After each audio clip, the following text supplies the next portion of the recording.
ये शेख हसीना जी को नहीं हटाया गया जी ये जो बांग्लादेश में गणतंत्र राज है, जी जो पब्लिक राज है, जी उसको हटाया गया है भारत को कमजोर करने के लिए। जी तो एक आज आया, उसने मेरे सीओ जो कमांडिंग अफसर लेफ्टिनेंट कर्नल वी एच चन्ना थे, उनको बोला कि शेख मुजीब रहमान की फैमिली पाकिस्तानी कैद के अंदर है और उसको कभी भी वो मार देंगे। जी और एक दिन पहले उन्होंने उनको मारने की कोशिश की थी, जी लेकिन किसी वजह से वो उसमें कामयाब नहीं हुए। नहीं हुए। मैं दौड़ा, घर का मैंने दरवाज़ा खोला तो शेख मुजीब रहमान की जो पत्नी जी बंगो माता, वो शेख हसीना जी से एकदम बाहर निकले जी और बंगो माता ने मुझे गले लगाया, बोला आप मेरे बेटे समान है, जी आपको खुदा ने भेजा है हमारी फैमिली को बचाने के लिए। जी और शेख हसीना जी ने भी बोला मेरे भाई कितना है और बाकी जो है सरकार से मिला कि मैं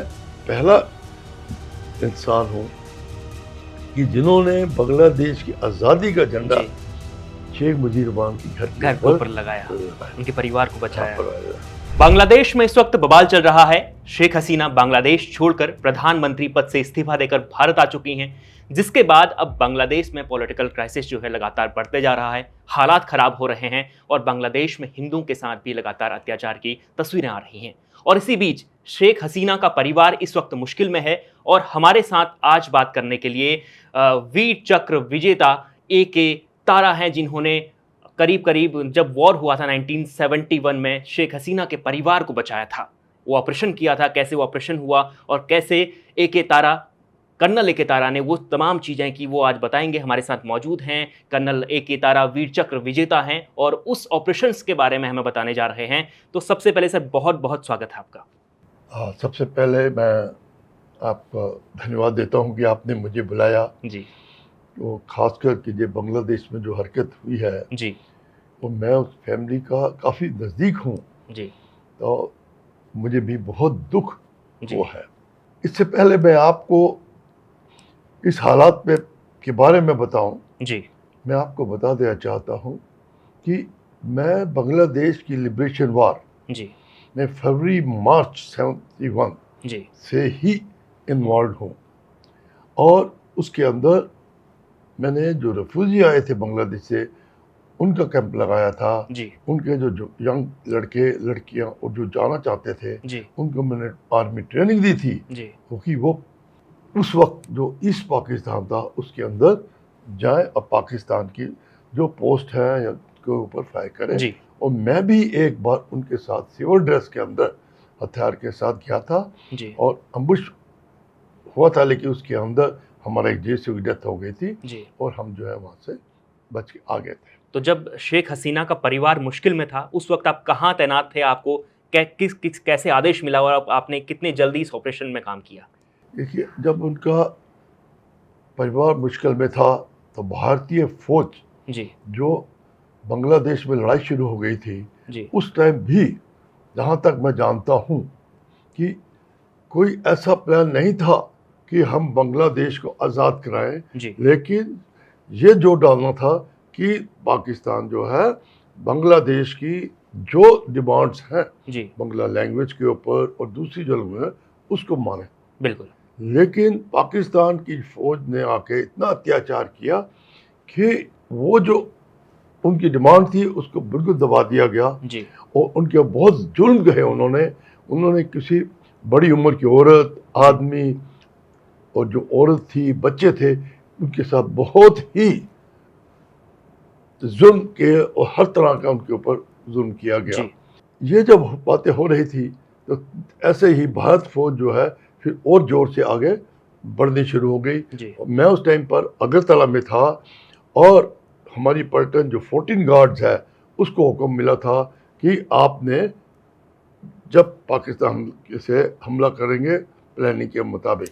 जी उस टाइम पर अक्टूबर के महीने में मैं 2 जगह इन्वॉल्व हुआ था बड़ी लड़ाई होने से पहले। एक है श्रीनगर जो कि अगरतला के साउथ में है, जी वहाँ पर मेरी कंपनी को भेजा गया था। पाकिस्तानियों ने उसके मेरे ऊपर फायर किया था। जी फिर एक उनका त्यौहार का दिन था, उस दिन मैंने अपने जवानों को ट्रेन किया, उनके ऊपर मैक्सिमम फायर किया जी और मैंने भी साइड से पोजीशन ली और इतना फायर किया कि वो कैजुअल्टी सफ़र किए और उन्होंने सफ़ेद झंडा दिखाया। शायद वो पहली ही दफ़ा सफ़ेद झंडा भारतीय फ़ौज को दिखाया गया होगा। और उन्होंने बोला खुदा से हम जो है आपके फायर नहीं करेंगे, आपके जवानों पे नहीं करेंगे, गांव में नहीं करेंगे, मुक्तिवानी पे नहीं करेंगे, आप ना करें। जब ये मान गए तो हमने भी शुरू किया। अभी इसी दौरान क्या हुआ कि अगरतला के नॉर्थ में पाकिस्तान ने बड़ी फोर्स के साथ भारतीय पोस्ट के ऊपर, जिसको बोलते हैं ढलाई ट्री गार्डन, उसमें छोटी सी मुक्तिवाहिनी के हमले से वो लड़ाई ब्रिगेड के अटैक तक चली गई और दोनों तो बहुत हैवी कैजुअल्टी हुई थी, जिसमें एक ब्रिगेड कमांडर जख्मी हो गया था, एक सीओ जख्मी हो गया था, 2 ट्वाइस में थे, एक ऑफिसर उसकी जो डेथ हो गई थी और 30 से ज़्यादा आदमियों की शहीद हुए थे। तो उस टाइम पर हमारी कंपनी को, हमारी पर्ट जो 40 उसको बुलाया गया और जब उसको बुलाया गया उसको कैप्चर करने के लिए, तो मेरे पास जो है अल्फ़ा कंपनी में था, जो वहाँ फैक्ट्री एरिया था टी गार्डन का, वो मुझे दिया गया और मैं जो कि मेन ऑब्जेक्टिव था वो मैंने कैप्चर किया। उसमें हमारा एक जेसीओ जख्मी हुआ और एक जवान भी जख्मी हुआ और उसके बाद पाकिस्तानी जो हैवी कैजुअल्टी के बाद विड्रॉ करके और हम वापस अगरतला में आए। जब अगरतला में हम वापस आए तो लड़ाई जो है इतनी जो हो गई थी कि किसी टाइम भी, किसी वक्त भी जो है भारत की और पाकिस्तान की लड़ाई हो सकती थी। तो ये देखते हुए मुझे, जब मैं हमारी बटालियन की फुटिंग गार्ड को एक गंगा सागर रेलवे स्टेशन जो कि 5 किलोमीटर अंदर था उसको पकड़ना था, क्योंकि वो कमिला से जो है आगे नॉर्थ की तरफ रेलवे को डोमिनेट करता था और जो हाईवे था कमिला से अखोड़ा की तरफ और ऊपर नॉर्थ उसको करता था। और अखोड़ा जो है फॉर्मेशन का मेन ऑब्जेक्टिव था। तो उसको जब हम ये प्लानिंग के ऊपर की कुछ थी, लेकिन हमने उस चीज़ को जोर लगाया कंपनी कमांडर ने और हमने प्लानिंग से थोड़ा सा बदल के जो रेलवे लाइन के साथ हमला किया, जो कि पढ़ाई के बिल्कुल बरखिलाफ है। और जब ये परमिशन लेने के लिए हमने बोला, सबसे ना कर दी थी। क्यों? ये एक सुसाइडल अटैक था जो सिंगल फाइल के ऊपर करना था। सिर्फ हम जो है सरप्राइज को लेते हुए, क्यों कि मैंने इससे पहले 9 पैरा कमांडो जो भारत की पहली कमांडो बटालियन थी, उससे बाद 2 पैरा स्पेशल फोर्स नौकरी की, तो मेरे अंदर एक सरप्राइज के साथ अटैक करने का प्लान हमेशा दिमाग में रहा और हमने प्लान किया। तो रेलवे लाइन के राइट को, यानी ईस्टर्न साइड, मैं था अल्फा कंपनी के साथ, लेफ्ट के अंदर थे मेजर ओपी कोहली। हम दोनों हुए एडवांस। जो पहला बंकर मिला उसने बोला कौन है, तो हमारा जेसीओ था सुबेदार होशियार सिंह, उसने बोला बाहर निकलो देखो। लेकिन तब तक पाकिस्तान समझ गए, उन्होंने फायर किया और जो सुबेदार शाह से जख्मी हो गए। उसी वक्त मैंने पोजीशन लिया ज़मीन के ऊपर और मोल्टो कॉकटेल, जिसको आम जवान के अंदर पेट्रोल बम बोला जाता है, वो लिया और मैंने उसके ऊपर बंकर फेंक दिया और बंकर में आग लग गई। अभी जब ये आग लगी उसी वक्त मैंने हैंड ग्रेनेड निकाला और उस बंकर के अंदर फेंक दिया। बंकर बर्बाद हो गया।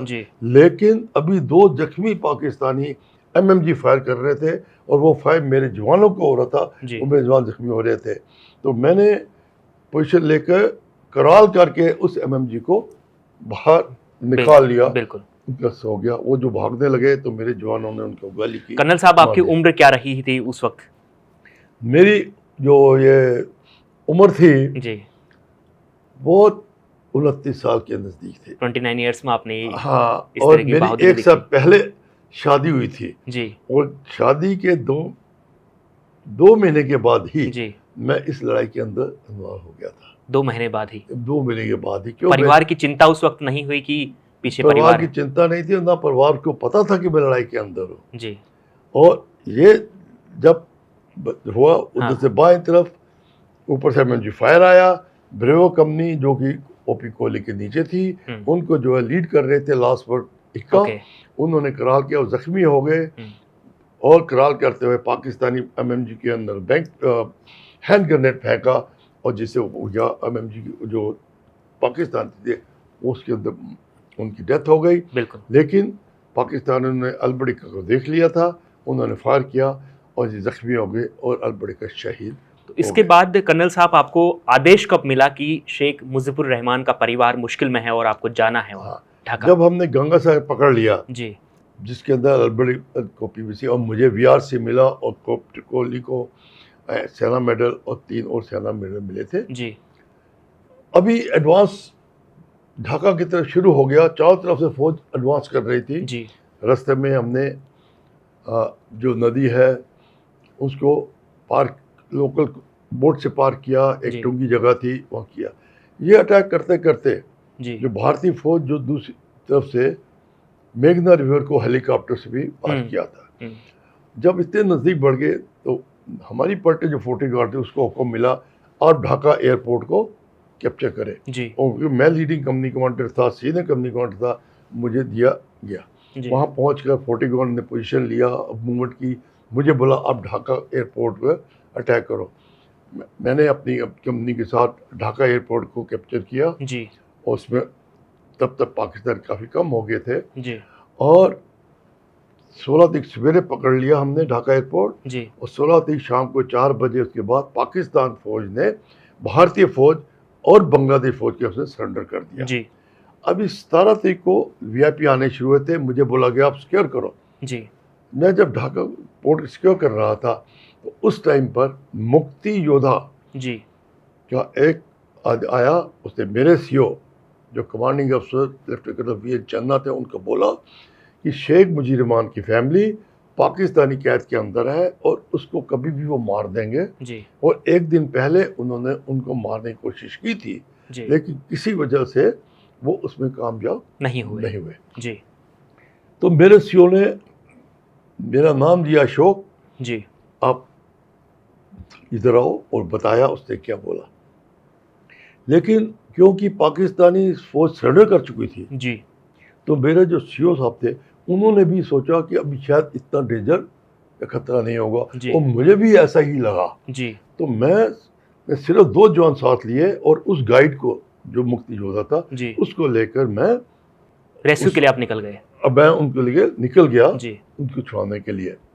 ये उनका घर धन मंडी में था। जी जब मैं उस घर से धन मंडी से तकरीबन 100 से 150 गज दूर था, वहाँ का भीड़ लगी हुई थी जी और भीड़ ने मुझे रोक दिया, बोले आप आगे मत जाइए, यहाँ पाकिस्तानी ने अभी हमारे को कुछ देर पहले फायर किया है। जी और हमारे से थोड़ी देर पहले एक लेडी डॉक्टर जो रिपोर्टर भी थी जी वो अपनी कार में जा रही थी तो उसके वो फायर किया, उसको मार दिया। अच्छा और उन्होंने मुझे वो कार और डेड बॉडी भी दिखाई। ओके अभी मेरे अंदर जो टास्क था वो जो अंदर फैमिली है उसको बचाना है। जी मैंने सोचा अगर मैं अपने सीनियर से बात करता हूँ जी तो सीनियर में से कई सवाल पूछेंगे जी और वो मान जाते हैं, जब तक फौज आएगी बहुत टाइम लग बहुत जाएगा। टाइम लग जाएगा। और मेरे साथ 2 जवान है, मैं हमला नहीं कर सकता। जी लेकिन अगर हो भी तो हमला जो करने से जो अंदर के लोग हैं उनकी जान को खतरा हो सकता है। जी तो इसलिए कि मैंने एक इरादा किया कि बांग्लादेश जो पाकिस्तानी फौज है वो सरेंडर कर चुकी है, जी तो मैं उनको इस चीज़ को करके सरेंडर करने की कोशिश करता करूं। हूँ बिल्कुल। तो मैंने अपने अंदर ये इरादा बनाया जी कि मैं अपने गट्स एंड विट्स जी हिम्मत के साथ बात से साइकोलॉजिकली उनको ये चीज़ बताऊँ। जी तो मैंने अपना हथियार जो है उस जवानों को दे दिया। ओके मैंने बोला आप यहाँ रहें, मेरे पीछे नहीं आएंगे। मैं आगे चला, लोगों ने मुझे कोशिश की लेकिन मैंने अपना इरादा बना लिया था। मतलब आप अकेले चले गए थे उसके हाँ, अंदर? अकेले बिना हथियार के जी है, मैं आगे चला। जब मैं उस कार के पास पहुंचे और डेड बॉडी के पास जी। जो रिपोर्टर थे तो मैंने हिंदी में बोला कोई है, तो कोई जवाब नहीं था। जी फिर मैंने इंग्लिश में बोला इज देयर एनीबॉडी, कोई जवाब नहीं था। तो कुछ मिनट के बाद मैं आस्ता आस्ता घर की तरफ चला गया जी और जब घर का जो गेट उससे मैं तकरीबन 4-5 कदम पहले था जी और ये घर बड़ा नहीं है, ये सिंगल स्टोरी घर था, ओके तकरीबन 200 गज के प्लाट के ऊपर और 3 बेडरूम का था। ओके और मेरे अंदर जहाँ था और जो पाकिस्तानी थे तकरीबन 20 गज का फर्क था। फासला था। उन्होंने मुझे बोला रुक जाओ नहीं तो हम गोली मारेंगे। जी मैंने बोला, उनको समझाया कि आपकी फौज सरेंडर कर दी है, आप भी सरेंडर करो। जब उनसे बात कर रहा था, जी। उनको इसके बारे में नहीं मालूम था, जी। तो उन्होंने मुझे हर तरह की गाली दी। उनको पता था कि ये भारतीय मेजर है? हाँ, क्या पता था? हाँ, ये उनको बता दिया। जी। मैं यूनिफॉर्म में था, जी। उनको बताया मैंने, देखिए मैं बिना हथियार के आपके आया हूँ यूनिफॉर्म के अंदर, आपको बताने के लिए जी। कि आप सरेंडर कर दिए, आप भी करते हैं। लेकिन उन्होंने नहीं माना, बहुत गुस्से के साथ मुझे गाली दी, यहाँ तक कहा कि हिंदुस्तानी फौज जो है डरपोक फौज है, हम उसको ख़त्म कर देंगे, और बहुत कुछ उन्होंने। जी। मैं उनको समझा रहा था, उसी टाइम एक भारतीय हेलीकॉप्टर जी। हमारे ऊपर से उड़ा, तो मैंने एकदम इशारा किया कि आपने कभी भारतीय हेलीकॉप्टर आप ढाका के ऊपर देखा है? जी। मैं आपके सामने यूनिफॉर्म में बिना हथियार के खड़ा हूँ आपको बताने के लिए, जी। पूरा ढाका पार करके। जी। इसका मतलब यह है कि आपकी फौज कर दी। वो मानने को तैयार नहीं थे, जी। वो मुझे डरा रहे थे कि हम जो भी है। उसके बाद उन्होंने एक गोली चलाई मेरे ऊपर, जी। जो पब्लिक छतों पे आ गई थी देख जी। के, जी। उनके ऊपर मुझे डराने के लिए, जी। और बोला कि अगर आप नहीं जाएंगे अगली गोली हम आपको मार देंगे। जी। और साथ ही उसने जो दूसरे संतरी और दूसरे जवान थे उनको लोडिंग का ऑर्डर दे दिया जी। कि आप हथियार लोड करो और फायर के लिए तैयार हो जाओ। तैयार हो जाओ। ये पंजाबी, सब पंजाबी बातचीत थी। जी।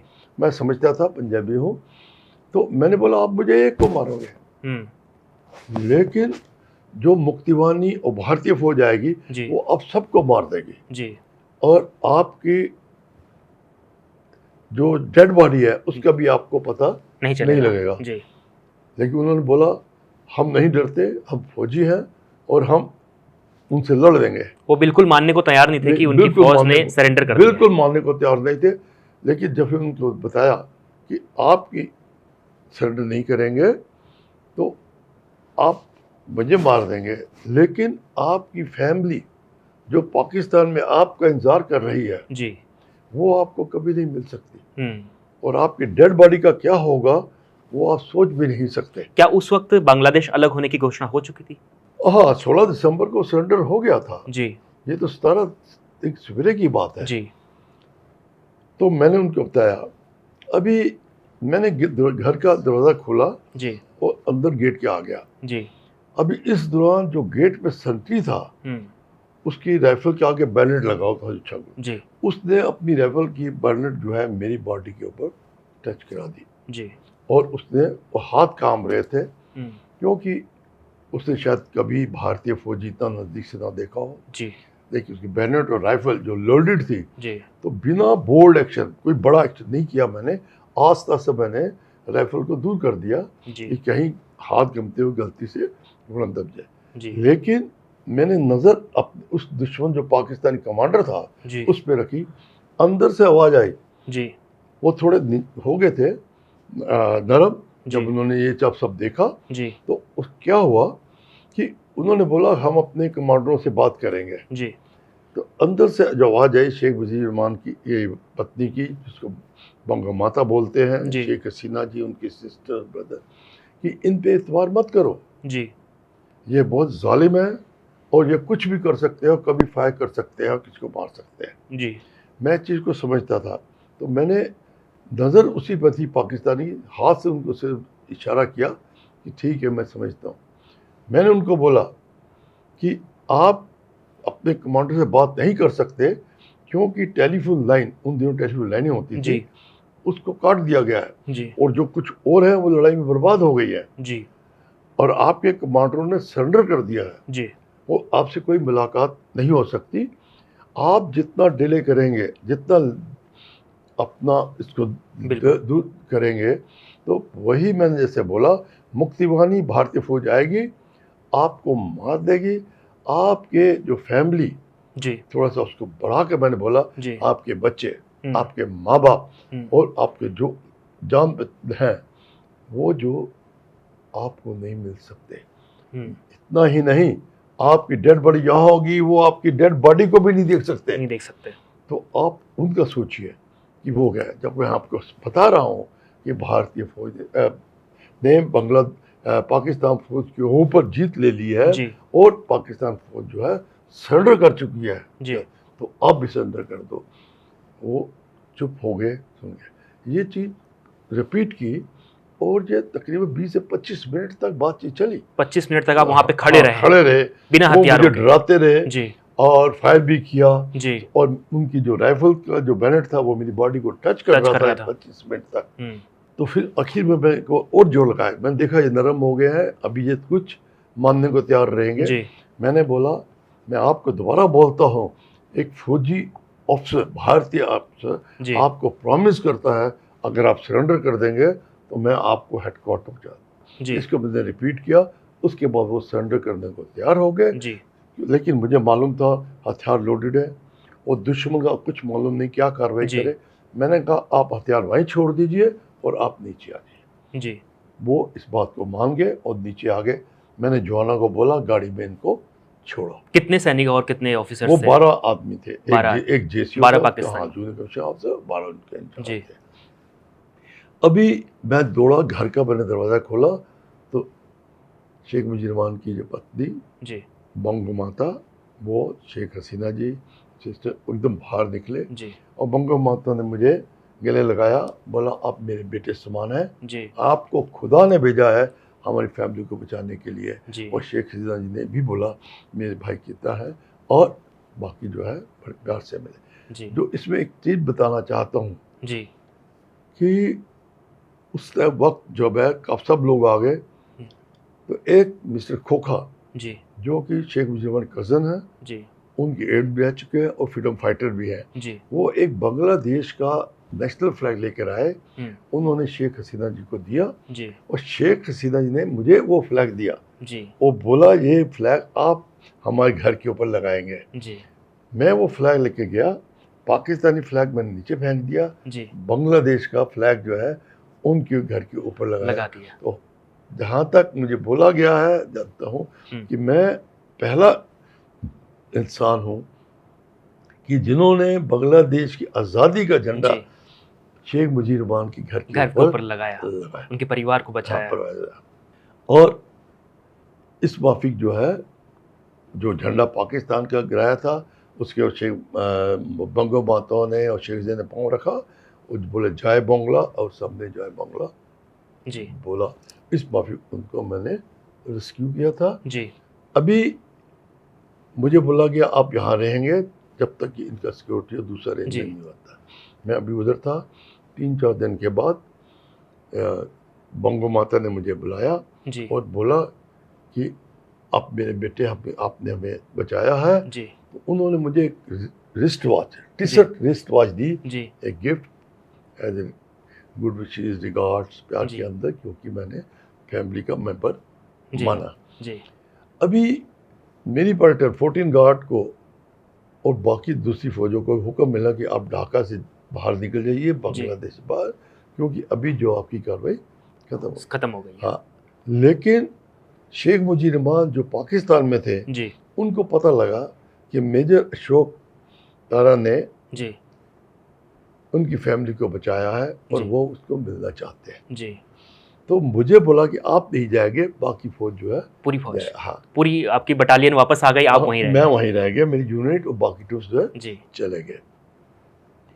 अभी इस दौरान मैं बांग्लादेश के लोगों को मिला जी और काफ़ी उनको जो समझने की कोशिश की। उन्होंने कैसा उनका जो विश्वास और इज्जत शेख मुजीब रहमान और फैमिली के लिए थी, जैसे उन्होंने किया है, जी बहुत ज़्यादा थी। अभी 10 जनवरी को शेख मुजीब रहमान पाकिस्तान से ढाका आए। जी 12 जनवरी 1972 में मुझे उन्होंने अपने घर में बुलाया जी और बोला, बातें की आधा एक घंटा इन्फॉर्मल, और मुझे बोला आप मेरे बेटे हैं, जी। मैं आपके साथ फ़ोटो लेके अपने घर में लगाना चाहता हूँ अपनी फैमिली के। वो जो फोटो आपके साथ खींची है वही हाँ जी, तस्वीर है? वो है और साइन भी उन्होंने किए, इसीलिए जी फ़ोटो है। अभी बातें बहुत हुई, जो मैं उनके देश के लिए, उसकी जनता के लिए क्या उनके अंदर नेता का वो जो होता है जी। वो है, मैं आपको बताता हूँ कि जब मैं ये बातें चल रही थी जी उन्होंने जो महसूस किया हमने, वो यही बोलते थे कि मेरे बांग्लादेशी कोई जात पात का नाम नहीं लिया। जी उनको मालूम था सब जातों ने मिलकर आज़ादी दिलाई है। बिल्कुल। तो मेरा बांग्लादेश के जो लोग बड़ी उम्र के औरतें बच्चे इस जुल्म से गुजरे हैं, जी वो उसका जो घाव है उनके अंदर है, उनको मैं कैसे दूर कर सकता हूँ, इसकी इकॉनमी जो है उसको मैं कैसे कर सकता हूँ, और साथ ही इस बांग्लादेश की जो एक प्राइड है मेरे देश की उसको कैसे बना सकता हूँ। और जो चीज़ मैं आपको खास बताना चाहता हूँ कि वो उन्होंने एक बार भी ये नहीं कहा कि मैंने क्या सफ़र किया है या मेरी फैमिली किस गुजरी है इस लिबरेशन वार के अंदर जी, क्योंकि वो उनको देशवासियों के लिए एक दिल में दर्द था और वो एक ऐसे अच्छे नेता थे, वो करना चाहते थे। अब फिर दोबारा से शेख हसीना का परिवार जो है मुश्किल में आ गया है, हसीना फिर से भारत में है, इस वक्त क्या लगता है आपको, क्या किस तरीके के हालात हैं, क्या हालात सुधरेंगे? तो इससे पहले मैं उधर आऊँ, जब शेख मुजीब प्राइम मिनिस्टर बने बाद में भी तो उन जो शेख हसीना जी उनकी जो छोटी बहन रिहाना है उनसे मेरा कॉरस्पॉन्डेंस रहा है फैमिली के टाइम। उसके बाद जब शेख हसीना जी प्राइम मिनिस्टर बनी 2012 में उन्होंने मुझे ढाका बुलाया और भी थे, और मुझे उन्होंने बांग्लादेश का सबसे highest award the friends of liberation war honour वो मुझे उन्होंने दिया। और उसके बाद भी जब भी आए मिलाप रहा, और इधर कोई दिल्ली में आए तो मिलाप हुआ। दिल्ली में जो हाई कमीशन में कोई भी बांग्लादेश का होता है मैं रहा। जब मैं बाहर गया तो ऑस्ट्रेलिया में मेरे जो फैमिली थी बच्चे थे वहाँ पर भी उन्होंने मुझसे मिलाप किया, और मेरी रिकॉर्डेड जो है जो बातचीत है वो भी उन्होंने वहाँ पर दिखाई। बांग्लादेश में आपकी किताबें भी मैं देखा था, किताब भी आई है बांग्लादेश में भी आपकी बहादुरी की गाथा सुनाई जा रही है। मेरे यहाँ जो बायोग्राफी है टाइगर्स डोंट ब्लिंक जो इधर ये दिखाई गई है, इसके अंदर भी इसके बारे में लिखा गया है, उनकी फोटो भी है। और साथ ही एक किताब जो है द ग्रेट रेस्क्यू जो वहाँ पर जो पब्लिशर राइटर्स है शमीम अहमद उन्होंने लिखी थी और लिखी हुई है, और वो जो है प्राइम मिनिस्टर उस टाइम की शेख हसीना जी ने उसको रिलीज़ करना था लेकिन वो थोड़ा पॉलिटिकल पहले बिजी थी, फिर उसके बाद काफ़ी हरकतें शुरू हो गई, और ये जो अभी हुआ है उसकी वजह से वो जो है किताब जो वो रिलीज़ नहीं कर सके। अभी ये जो हुआ है इसको आप एक छोटा सा राइट मत सोचो। ये शेख हसीना जी को नहीं हटाया गया, ये जो बांग्लादेश में गणतंत्र राज है जो पब्लिक राज है उसको हटाया गया है भारत को कमजोर करने के लिए। हमें नहीं भूलना चाहिए कि पाकिस्तान हमेशा बांग्लादेश को ईस्ट पाकिस्तान ही बनाना चाहता था। उसके साथ ISI और इस्लामिक यूनिवर्सिटी थी, लेकिन इसके साथ दो और बड़ी ताकतें हैं, एक चाइना अमेरिका और उसके साथ के दूसरे मुल्क जो कि बांग्लादेश में डायरेक्टली इनडायरेक्टली और इन प्रॉक्सी वो वहाँ पर डोमिनेट करना चाहते हैं, जिससे कि वो साउथ ईस्ट एशिया को कंट्रोल कर सके। और भारत बांग्लादेश अगर गणतंत्र राज रहेंगे और आपस में जैसे उनके है तो वो इतने मजबूत होंगे कि ये कंट्रियाँ और जो इस्लामिक है वो इनको कमज़ोर नहीं कर सकती, और उनके लिए जो उनका मकसद है साउथ ईस्ट एशिया को डोमिनेट करना वो नहीं कर सकते। क्योंकि बांग्लादेश इंडिया का एशिया में सबसे बड़ा बिजनेस पार्टनर है, इसकी वजह से भी क्या ये आपको लगता है? सिर्फ बिजनेस पार्टनर नहीं, इससे पहले मैं आपको बताऊं उसकी इम्पोर्टेंस बांग्लादेश की और भारत की कि ये जो कंट्रीज हैं बड़ी चाइना अमेरिका वो साउथ एशिया को डोमिनेट करना चाहती हैं, पैसिफिक ओशन को डोमिनेट करना चाहती हैं, इंडियन ओशन को डोमिनेट करना चाहती हैं, जिससे वर्ल्ड के अंदर वो पावर में रहे और डोमिनेट कर सके।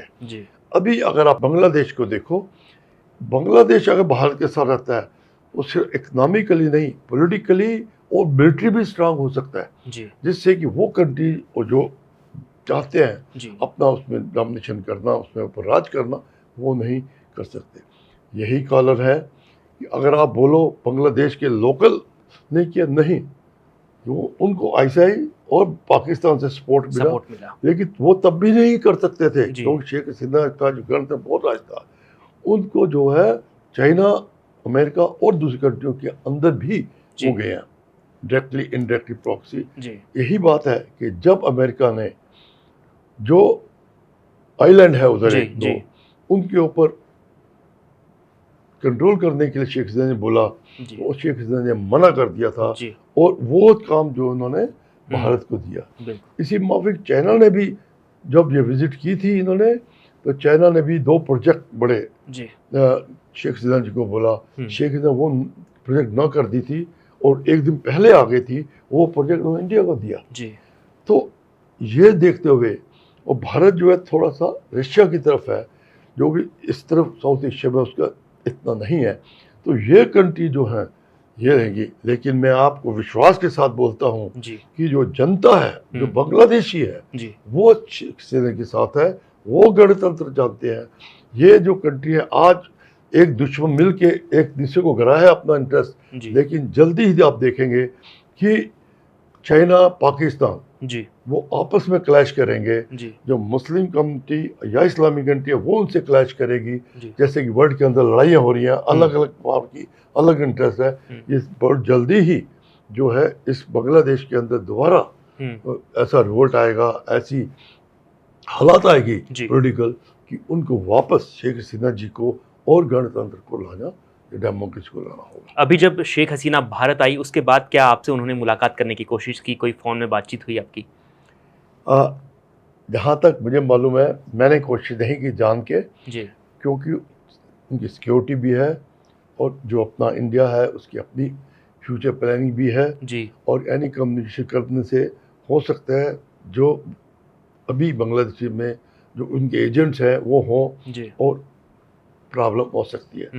और साथ ही जो उनके हाई कमीशन और दूसरे जो बांग्लादेश के आदमी थे एक्टिव, वो सब अंडरग्राउंड हो गया, उनसे कोई लिंक नहीं है। लेकिन कल ही एक रिपोर्टर मैगजीन वाले जो बांग्लादेश या हाई कमीशन के साथ थे, वो है भारतवासी हैं, तो वो मेरे पास आए थे और उनसे मेरी बातचीत हुई थी कैसे हुआ है। वो थोड़ा सा लिंक है, उन्होंने मुझे बताया। लेकिन अभी जो मेरा लिंक अभी भी बांग्लादेश के लोगों के साथ है कि वहाँ पर जो 4-5 आदमी है, उनका मेरे साथ कम्युनिकेशन मैसेज आते हैं। और जैसे अभी 2 दिन पहले शेख मुजीमान के जो क्लोज के हैं और जो किताबें लिखते हैं उदय शमीम अहमद, जिन्होंने एक किताब लिखी है, उन्होंने शेख हसीना जी के बारे में भी कहा है कि उनकी के बिना बांग्लादेश नहीं है, शेख हसीना को बांग्लादेश मांगता है। और उन्होंने बांग्ला में लिखा और बांग्ला साहब उसको इंग्लिश में ट्रांसलेशन करके उन्होंने मुझे व्हाट्सएप पे भेजा। तो कर्नल साहब 71 के बाद आप दोबारा बांग्लादेश गए कभी? हाँ, अवार्ड के लिए जब मुझे बुलाया गया था एक बार और मुझे बुलाया गया था, लेकिन 75 से पहले 75 में असल में, तो तब क्या हुआ जब मुझे इनवाइट किया गया मिलने के लिए दोबारा, शेख मुजीमान ने बोला और हसीना जी साथ थी तब, तो शेख मुजीब रहमान का असैसिनेशन हो गया और जो शेख हसीना जी हैं वो भारत में दूसरी कंट्री में चले गए, मेरा मिलाप नहीं हुआ। लेकिन दोबारा जब 2012 के अंदर ये जो गैलेंट्री अवार्ड या जो उन्होंने मुझे इज्जत दी, ठीक है, मान दिया, ये friend of liberation war honour का, उसमें मेरा मिलाप हुआ।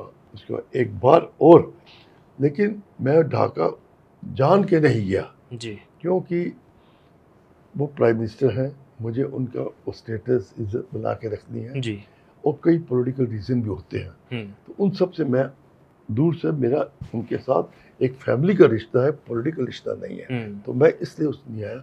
लेकिन वो जब भी यहाँ आते थे और वो मुझसे मिलाप पक्का करती थी और अच्छे दिन, ईद, दिवाली, नया साल, इसके में उनसे मेरे ग्रीटिंग्स वगैरह एक्सचेंज होते थे। बिल्कुल। तो भारत सरकार ने आपको इस ऑपरेशन के बाद आपको वीर चक्र से सम्मानित किया, उसके बारे में? ये मैं आपको बोल देना चाहता हूँ, जी। ये वीर चक्र मुझे मिला है बैटल ऑफ गंगा सागर 24 नवंबर 1972 जी। लड़ाई का। ओके। क्योंकि रेस्क्यू तो बहुत बाद में हुआ ना, अच्छा। ये लड़ाई पहले 3 दिसंबर को थी। हम्म। वो मुझे प्रेसिडेंट ऑफ दिया battle of Ganga Sagar. Okay. ये जो रेस्क्यू किया, ये आपको मैं साफ बता देना चाहता जी। हूँ कि ये रेस्क्यू मेरा अपना था। जी। मैंने अपने द साइड के ऊपर कुछ हालात को देखते हुए किया था। मैंने किसी सीनियर या किसी फौज को नहीं इन्वॉल्व किया जी। था। जो सीनियर या फौज या जो भी थे, जी। उनको सिर्फ मीडिया से जी। शाम को पता लगा था कैसा और हुआ है। हाँ, तब उनको हैरान हुआ ये क्या हुआ, क्योंकि इस हरकत से सिर्फ मेरा ही होता है, बाकी जो है शायद वो उनको इफेक्ट नहीं होता जी। इतना ज़्यादा, और अप्रिशिएटेड नहीं होते या उनकी कोई ऐसी वो नहीं होती, तो ना पॉलिटिकली ना आर्मी। तो उन्होंने मुझे इस रेस्क्यू का कोई अवार्ड नहीं दिया जी। लेकिन हाँ, जो प्रेजेंट गवर्नमेंट है मोदी जी और जो डिफेंस के नीचे है जी। उन्होंने मुझे कई फंक्शंस में बुलाया, जी। मुझे इज्जत दी।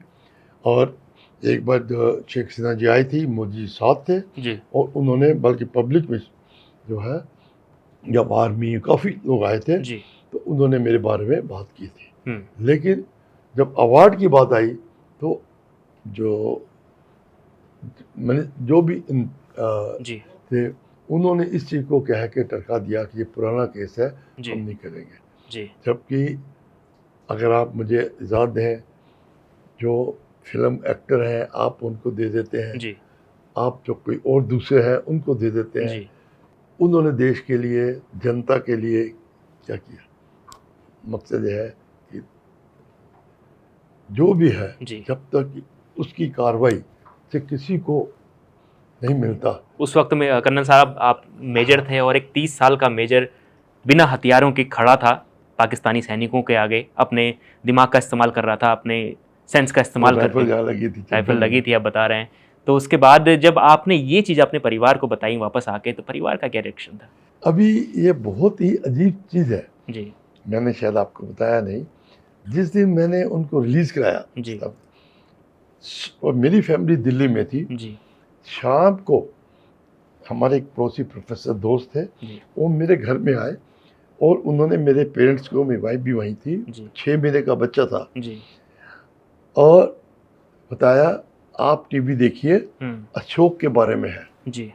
तो उन्होंने बोला क्या है? कहता है मैं नहीं बताऊंगा, आप देखिए। तो मेरे माता पिता और मेरी वाइफ जो आभा तारा, वो बिटिया के साथ अंशुता जी।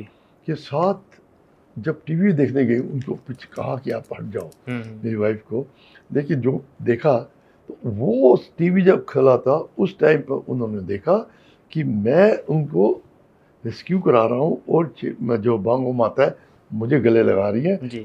वो जो सीन टीवी में आया उनको देखा, तब उनको पता लगा कि मैं लड़ाई में हूँ और मैंने ये कार्रवाई की। तो देखिए इस तरीके से शेख हसीना के परिवार को 1971 में अशोक कुमार तारा वीर चक्र विजेता और कर्नल अशोक कुमार तारा ने बचाया था। उनकी पूरी कहानी आज खुद कर्नल साहब के ज़ुबान से आपने सुनी, किस तरीके से बचाया था और अब क्या हालात हैं। इस हालात पर भी कर्नल साहब ने तमाम बातें बताई हैं। हम लगातार इसी तरह कहानियाँ आपको सुनाते रहेंगे। भारत के जो वीर हैं, जिन्होंने भारत समेत दुनिया भर के कई देशों में जाकर ऑपरेशन किए, कई देशों का सहयोग किया, ऐसे वीर जवानों की गाथा हम आपको सुनाएंगे, खुद उनकी ज़ुबानी सुनाएंगे। लगातार ही हमारे प्रोग्राम चलते रहेगा। देखते रहिए India.com।